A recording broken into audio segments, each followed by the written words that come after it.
going to be looking at the definition of economies.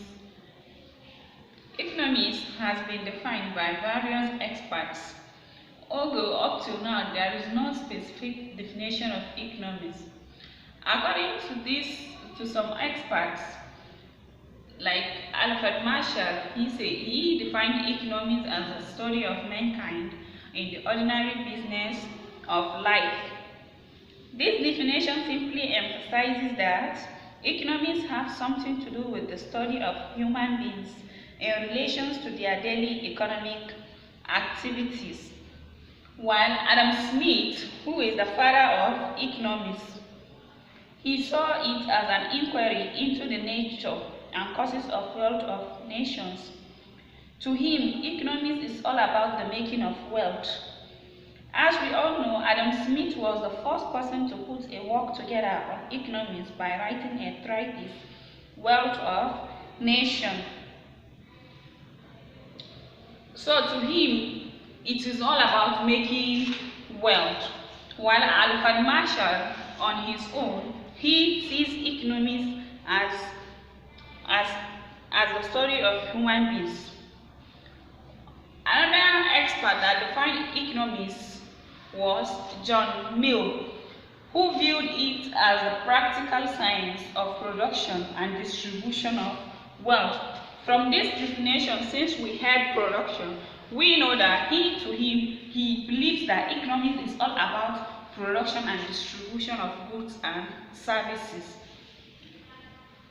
H.J., to him, he said economics is what? Is the science that treats phenomena from the standpoint of price. This definition stressed the importance of exchange and seeks to explain that economics deals with things that have a price value, which implies that for any good or services to be of any economic importance, it must have a price attached to it. And from this definition, we all can agree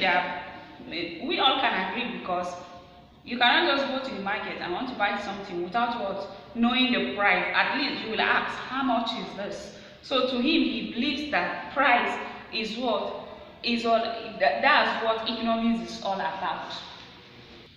Another definition is that of A.C., who viewed economics as the science of material welfare.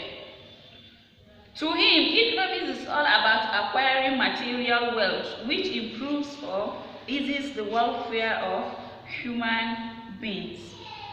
If we look at all these definitions that we've seen, all of them are talking about human being and their behavior.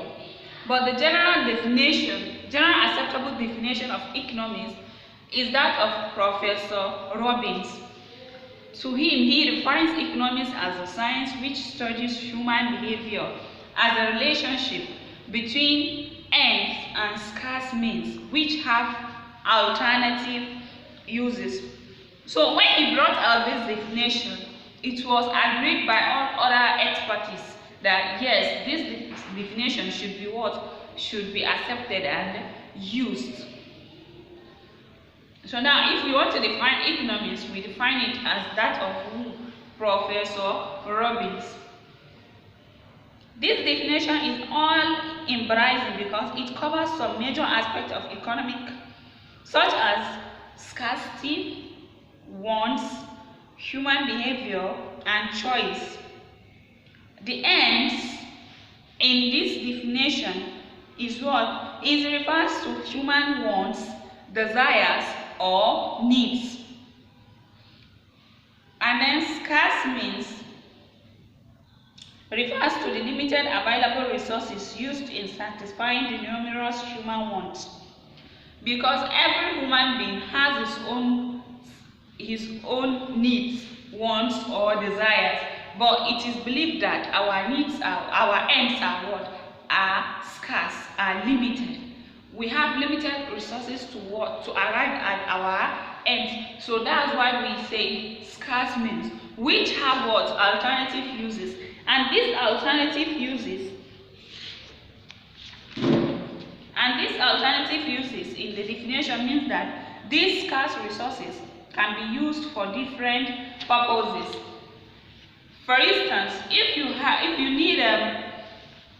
need a bag and then you need a food stuff in your house, which of it is more important? We believe that we need food more than what? The bag. So that bag, that food that we are going for is our what? Alternative. In summary to this definition, human wants or ends are usually many, relative to available resources or means of satisfying them. Therefore, choice has to be made in order to maximize or get the best out of the available scarce resources to meet the various economic ends. As a result of scarce resources, human wants can be arranged in order of preference. These scarce means or resources can be used in different or alternative ways to satisfy human wants. So with this, we come to the end of our today's class. But before then, this is our exercise. Please try and do it and then forward it through VP's number. In your own view, define economics in 3 different terms. As I told you earlier that economics has no specific definition, and so we have various definitions of economics. At least if I should ask you to write 10, I believe you can write up to 20 for me. So I just decided to ask you to write 3 for me. So please try and define economics in 3 different terms based on your own view and submit it before our next class. Thank you.